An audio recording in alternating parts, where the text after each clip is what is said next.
नमस्कार दोस्तों, मैं हूं दीप नारायण। आप सभी का स्वागत है दीप एकेडमी मैथ में। आज हम आपके लेकर आए क्लास 10th मैथ और चैप्टर जो है, चैप्टर नेम रहता है अर्थमेटिक प्रोग्रेशंस। ये क्लास 10th का चैप्टर नंबर 5 है।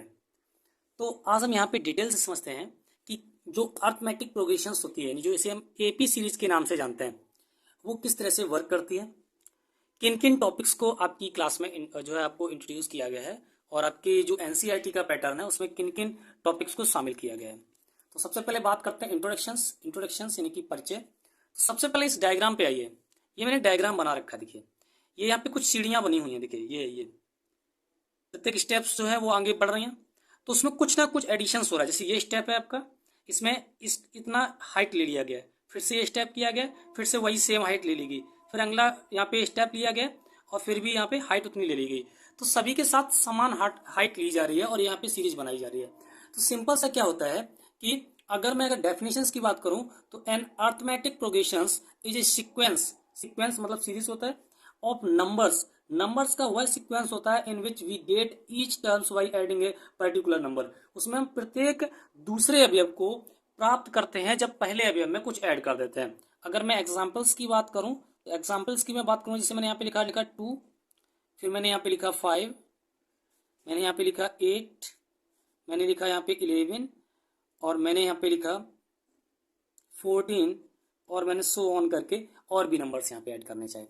अब ध्यान से देखने वाली चीज ये है, देखिए 2 लिखा है, 2 में अगर मैं प्लस करता हूँ 3 तो मिलता है 5 में अगर प्लस करता हूँ मैं 3 को तो मिलता है आपको 8 में अगर मैं 3 करता हूँ प्लस तो मिलता है 11 और 11 में 3 में ऐड करता हूँ तो मिलता है 14 और इसी तरह से आगे भी टर्म आपके फाइंड आउट हो सकते हैं।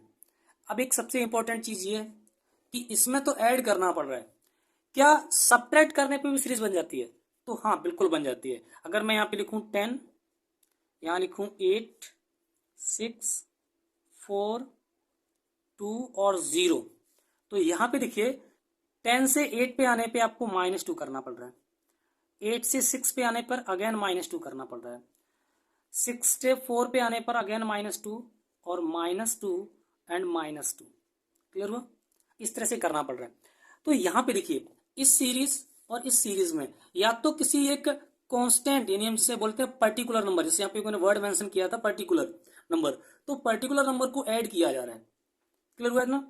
ऐड किया जा रहा है या पर्टिकुलर नंबर को सब्ट्रैक्ट किया जा रहा है। तो इस तरह से जो सीरीज बनती है वो आपकी एपी सीरीज कहलाती है, यानी कि अर्थमेटिक प्रोग्रेशन सीरीज कहलाती है। इस टीयर से भी देखिए, ये देखिए मैंने यहाँ पे चले पर्टिकुलर हाइट दी, हाइट मतलब यही ऐड करना है। ये देखिए ये मैं यहाँ पे पर्टिकुलर ऐड कर रहा हूँ, ये स्टेप आया, इसको अगला स्टेप पे जाने के लिए फिर से यहाँ पे एक पर्टिकुलर हाइट ऐड करनी पड़ रही है। ये देखिए इस तरह से, और ये सभी टर्म्स के लिए बराबर ही होती है। क्लियर हुआ इतना? तो सिंपल सा ये होता है कि जब भी कोई आपकी अर्थमेटिक प्रोग्रेशन सीरीज होती है तो उसके टर्म को इस तरह से अरेंज किया जाता है कि या तो एक पर्टिकुलर नंबर को ऐड करने पर ठीक है नेक्स्ट टर्म मिल रहा होगा या सब्ट्रैक्ट करने पे मिल रहा होगा। उस सीरीज को बोलते हैं हम अर्थमेटिक प्रोग्रेशन सीरीज के नाम से जानते हैं। तो आशा करता हूं कि ये चीज आपको समझ में आ गई होगी। आप डे टू डे लाइफ में आप अपने एग्जाम्पल्स देख सकते हैं। जैसे मान लीजिए कि आप सेविंग करते हैं, मान लीजिए आप डेली 5 रुपए सेविंग करते हैं, तो फर्स्ट डे आपके पास 5 रुपए होंगे, अगले दिन कितने होंगे 10, क्योंकि आपने फर्स्ट डे की सेविंग भी उसी में ऐड कर दी, जो करंट डे की सेविंग है, तो हो जाएगी 10। फिर नेक्स्ट डे 15 रुपए हो जाएंगे, फिर नेक्स्ट डे 20 रुपए हो जाएंगे। तो सेविंग जो होती है, बट जो फिक्स अमाउंट सेविंग जो होता है वो भी आपकी एक अर्थमेटिक प्रोग्रेशन सीरीज को ही रिप्रेजेंट करता है। तो बहुत सारी चीजें होती हैं, ठीक है। हाइट ऑफ स्टेयर्स होती हैं, यानी कि अगर आपके घर पे कोई जीना बना हुआ है, जीना जिसे बोलते हैं, सीढ़ियां बनी हुई हैं, तो उनकी हाइट की जो ऊंचाई होती है, ठीक है, उनकी जो लेंथ होगी वो क्या होगी, वो आपकी एक अर्थमेटिक प्रोग्रेशन सीरीज को ही बताएगी। तो बहुत सारे डे टू डे लाइफ में आपके एग्जाम्पल्स मिलते हैं और मैं कोशिश कर रहा हूँ कि कोई भी छूटे ना, क्योंकि एनसीईआरटी में क्या होगा कि जब फर्स्ट एक्सरसाइज आप कर रहे होंगे तो बहुत सारे क्वेश्चंस जो होंगे वो आपके लैंग्वेज पे आधारित होंगे। भाषा दी होगी कि ये पर्टिकुलर लकड़ी के ब्लॉक रखे हुए हैं, पहले सबसे टॉप पे 1 रखा है, फिर 2 रखे हैं, फिर 3 रखे हैं एक सीरीज में, तो उनकी हाइट जो है वो मतलब किस ऑर्डर में है, या ब्लॉक जो है लकड़ी के वो एपी सीरीज में है या नहीं। इस तरह की बहुत सारी चीजें होती हैं। चलिए, अब मैंने इतना सीख लिया, अब मैं नेक्स्ट टॉपिक पे बढ़ता हूँ, अर्थमेटिक प्रोग्रेशन सीरीज। तो अगर मैं अर्थमेटिक प्रोग्रेशन सीरीज की बात करता हूँ तो ये जो सीरीज होती है, देखिए इसके फर्स्ट टर्म को बोलते हैं हम ए, सेकेंड टर्म को A2, थर्ड टर्म को A3, फोर्थ टर्म को A4 और लास्ट टर्म मतलब nth टर्म जिसे बोल सकते हैं उसको बोलते हैं AN से हम उसको रिप्रेजेंट करते हैं। इतना क्लियर हुआ होगा आपको? चलिए नेक्स्ट हम बात करते हैं फर्स्ट टर्म जो होता है एपी का, फर्स्ट टर्म वो आपका ए से रिप्रेजेंट किया जाता है। अब देखो यहां पे मैंने इनको ऐड किया, ये देखो इनको ऐड किया, तो ये होता है आपका कॉमन डिफरेंस,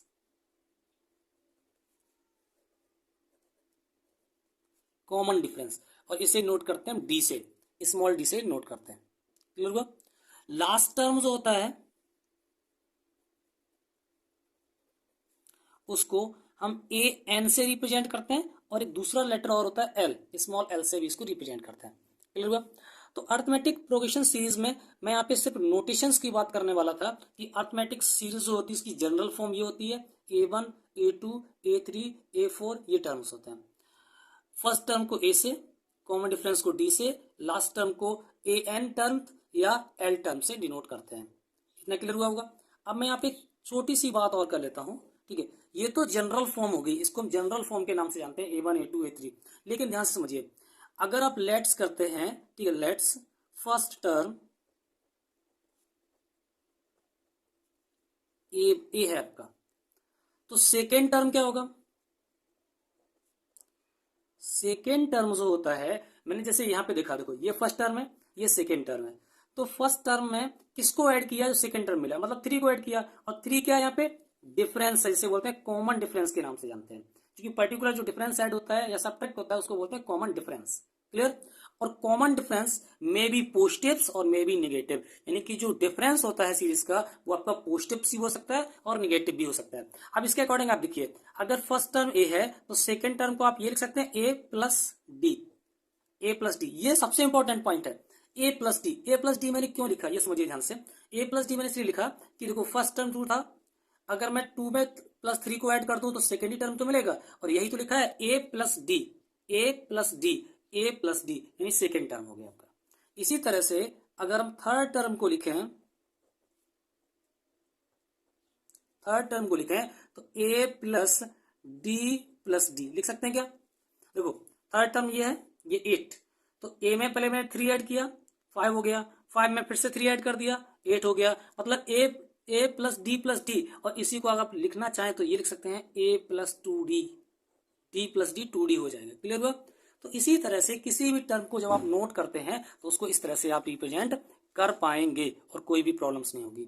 अब अगर यहीं पे बात करें कि nth टर्म लिखना है तो यहाँ पे क्या होगा कि a प्लस एन की जगह यहाँ पे जो 2 लिखा है, 2 मतलब यहाँ पे क्या हुआ, जब थर्ड टर्म है तो 2 है, सेकेंड टर्म था तो 1D था, और फर्स्ट टर्म था तो डी था ही नहीं, मतलब जो nth टर्म होगा उसमें से एक कम करके लिखेंगे, तो वो मैं फॉर्मूले से ही डायरेक्ट आपको बता दूंगा। तो ये आपका यहाँ पे क्लियर हुआ होगा। तो आशा करता हूं कि इसकी जो अर्थमेटिक की नोटेशंस है, यानी कि फर्स्ट टर्म को एल से, कॉमन डिफरेंस को डी से, लास्ट टर्म को ए एन और एल से रिप्रेजेंट करते हैं, ये होती है इसकी जनरल फॉर्म। और इसकी हम थोड़ी सी अगर बात करें तो एक फॉर्म और लिख सकते हैं इसके अकॉर्डिंग हम यहाँ पे, जैसे ये मैंने पढ़ा यहाँ पे, तो इसके अकॉर्डिंग्स मैं एक फॉर्म और लिख सकता हूँ, जो एपी सीरीज बनेगी आपकी वो बनेगी ए, देखो ये फर्स्ट टर्म हो गया, प्लस सेकेंड टर्म को लिखेंगे ए प्लस डी, इस वाली कंडीशन से, थर्ड टर्म को लिखेंगे ए प्लस 2D, और सो ऑन, इस तरह से और भी हम टर्म को लिख पाएंगे। तो एक ये सीरीज बन जाएगी ए प्लस डी, ए प्लस 2D, ए प्लस 3D, और सो ऑन करके टर्म भी आपके बनते जाएंगे। चलिए नेक्स्ट टर्म पे बात करते हैं। नेक्स्ट और जो सबसे इंपॉर्टेंट टॉपिक्स यहाँ पे अभी आपका रहता है वो ये रहता है, अच्छा एक चीज मैं यहाँ पे बता चुका हूँ कि कॉमन डिफरेंस जो है, ठीक है, मे बी पॉजिटिव्स और नेगेटिव दोनों कंडीशन हो सकती हैं। यानी जो कॉमन डिफरेंस आपका है ये पॉजिटिव्स भी हो सकता है और निगेटिव भी हो सकता है, ये दोनों कंडीशंस आपके लिए होती हैं। चलिए nth term of an AP बताएंगे, तो nth term of an AP क्या होगा बेटा, देखो nth term of an AP series equals to, ये होता है आपका ए यानी first term plus in bracket n minus one, n minus one होता है नंबर ऑफ टर्म, ठीक, n minus one into d, ये होता है आपका first term of an AP, जो भी आपकी एपी होगी उसका फर्स्ट nth टर्म होगा। अब nth जो है, nth कहां से बिलोंग करेगा, देखो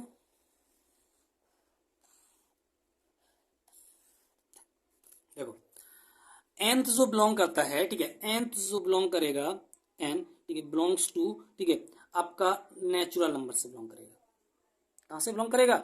नेचुरल नंबर से बिलोंग करेगा, यानी n की जगह आप किस किस को पुट कर सकते हैं, n जो होगा वो इक्वल्स टू 1 2 3 4 सो ऑन यहां तक जा सकते हैं।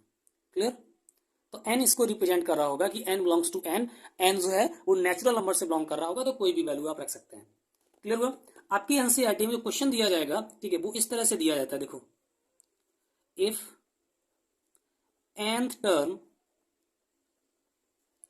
Of an AP is an equals to 2n-1, ये दे दिया उन्होंने इतना करके कि an जो है वो कितना है, 2n-1 है। तो आपसे पूछेंगे फाइंड ए फिफ्थ टर्म निकालो। अब देखो, ए फिफ्थ मतलब पांचवा पद निकालो, ए एन टर्म दिया है, तो ए फिफ्थ का मतलब कि एन इक्वल टू 5। तो यहाँ पे हम क्या करेंगे कि जो ए एंथ टर्म आपका है, ए एंथ इक्वल टू 2n-1, इसमें n इक्वल टू क्या पुट कर देंगे, 5 पुट कर देंगे। तो ये वैल्यूज आपकी आ जाएगी, वो आ जाएगी a, इसकी जगह 5 पुट करो तो a 5 हो गया, equal to 2 into 5-1, so this will become 10-1, so this will become 9। Clear? 9। तो इस तरह से और भी क्वेश्चंस होंगे जो आपको nth टर्म के लिए पूछे जा सकते हैं। क्लियर? nth टर्म निकालने के लिए आपके पास देखो, एक तो ये सीधा किया जाएगा, nth टर्म दिया जाएगा और आपको फिर पूछा जाएगा सेकंड टर्म निकालो, थर्ड टर्म निकालो। एक तो ये मेथड हुआ। दूसरा ये हो सकता है कि आपको फर्स्ट टर्म ए गिवन हो, फर्स्ट ये हो गया फर्स्ट टर्म, इसके बाद कॉमन डिफरेंस दिया जाएगा,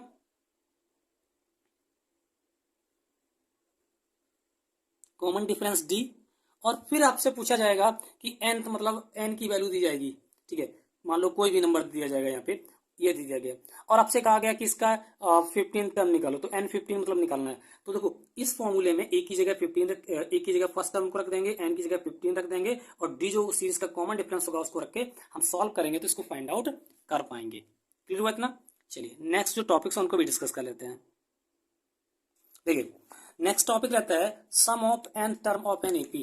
कोई एक एपी है जिसके nth टर्म का सम निकालना है, तो nth टर्म के सम का फॉर्मूला क्या होता है वो देख लें। ठीक है, एस एन का मतलब होता है sum of nth term. S जो होता है वो सम को रिप्रेजेंट करता है, इसलिए यहाँ पे एस यूज करते हैं। S n equals to formula होता है n/2 in bracket 2a plus n-1 into d. ये फॉर्मूला होता है आपका sum of first nth term के लिए। अगर आपको किसी सीरीज के फर्स्ट nth टर्म का सम निकालना है तो आप इस फॉर्मूले को अप्लाई करके उसको निकाल सकते हैं। यहाँ पे कंडीशन ये होती है, यहाँ पे लिखो क्या क्या है वो देख लो आप पहले। वेयर एस एन क्या है, sum of series, sum of series या फिर सम ऑफ एपी सीरीज करके लिख सकते हैं। एन होता है, ठीक है, नंबर ऑफ टर्म, ए होता है फर्स्ट टर्म, ये जो कि पहले ही बता चुके हैं, first term, and D is a common difference.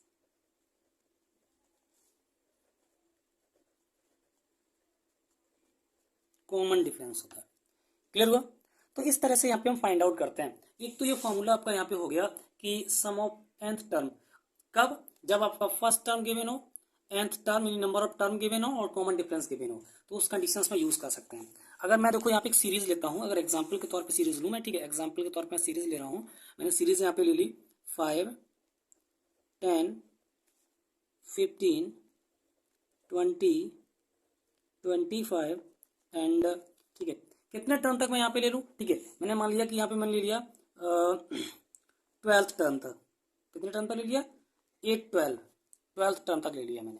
अब इस सीरीज का सम निकालना है, तो फर्स्ट ऑफ ऑल यहाँ पे डिफाइन करना है आपको, ए कितना है, फर्स्ट टर्म मतलब 5, कॉमन डिफरेंस डी कितना है। कॉमन डिफरेंस डी को निकालने के लिए, जैसे मैंने अगर बात की थी जनरल फॉर्म की, तो ये a1 होता है, ये a2 होता है, ये a3 होता है, a4 होता है, a5 होता है, डॉट डॉट करके टर्म होता है। तो कॉमन डिफरेंस इक्वल टू होता है a2 माइनस a1, ये होता है। अगर a2 में से a1 को माइनस करेंगे तो जो वैल्यू आएगी वो आपकी कॉमन डिफरेंस होती है। तो यहाँ पे वैल्यू क्या आएगी, देखो 10 माइनस 5 इक्वल्स टू 5, ये आपकी वैल्यू आ गई। तो कॉमन डिफरेंस डी कितना हो गया, 5। nth मतलब नंबर ऑफ टर्म कितने हैं, 12, तो n इक्वल्स टू 12।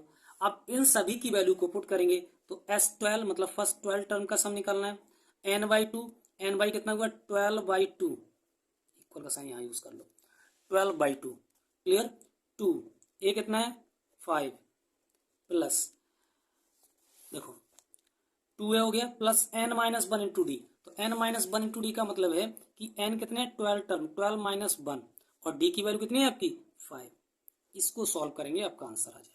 तो 2 1 ज़ा 2, 2 6 ज़ा 12, तो 6 आया, 2 5 ज़ा 10 प्लस 11 माइनस 12 माइनस 1 11, तो 11 और इंटू में कितना होगा 5 6, पहले इनको ऐड कर लेंगे तो 10 11 5 ज़ा 55, ये हो जाएगा आपका 65, ऐड करेंगे और इंटू किसका होगा 6 का, क्योंकि ये बाहर था। तो यहाँ पे हो जाएगा 6 5 ज़ा 30, कैरी ओवर 3, 6 ज़ा 36 प्लस 3 39। तो ये आपका क्या हो गया, ये आपका आंसर हो गया, ये आंसर हो गया। क्लियर हुआ। तो इस तरह से सीरीज के हम सम भी निकाल सकते हैं। क्लियर हुआ। अब एक फॉर्मूला और बनता है, ठीक है, when A common last term,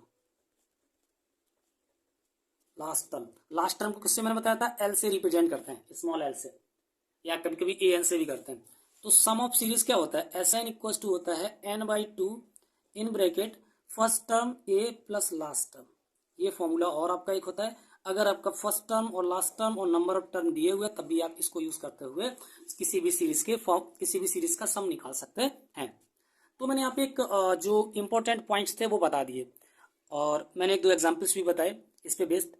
तो आशा करता हूँ कि समझ में आ गया होगा। लेकिन मैं अगर ये कहूँ कि इतने से आपका पूरी एक्सरसाइज यानी कि एनसीईआरटी तो आ जाएगी आपको, इतने से मुझे लगता है जो आ जानी चाहिए। लेकिन बाकी जो रेफरेंस बुक हैं आपकी, आर डी शर्मा है, आर एस अग्रवाल है, या सॉल्व पेपर है, वो पूरे सॉल्व नहीं होंगे। उसके लिए कुछ और यहाँ पे इसमें पढ़ना पड़ेगा। वो ये पढ़ना पड़ेगा कि जो फर्स्ट टर्म, सेकेंड टर्म और थर्ड टर्म के बीच एक रिलेशन होता है, वो क्या होता है, उसको पढ़ना पड़ेगा।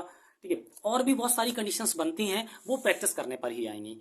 तो पहले आप एनसीईआरटी को पढ़िए, इसके बाद में जो भी और भी कुछ क्वेश्चंस बनते हैं, जो एक particular question same as it is question में आ जाते हैं, उनको मैं कोशिश करूंगा कि नेक्स्ट वीडियो में आपको समझाने की कोशिश करूं। तो अगर आपने ये वीडियो देख लिया है तो मैं ये डेफिनेट कह सकता हूं कि आपको अर्थमेटिक प्रोग्रेशन सीरीज समझ में आ जाएगी। अगर एक बार में नहीं समझ में आती, आप दूसरी बार देख लीजिए तो डेफिनेट ही समझ में आपको आ जाएगी।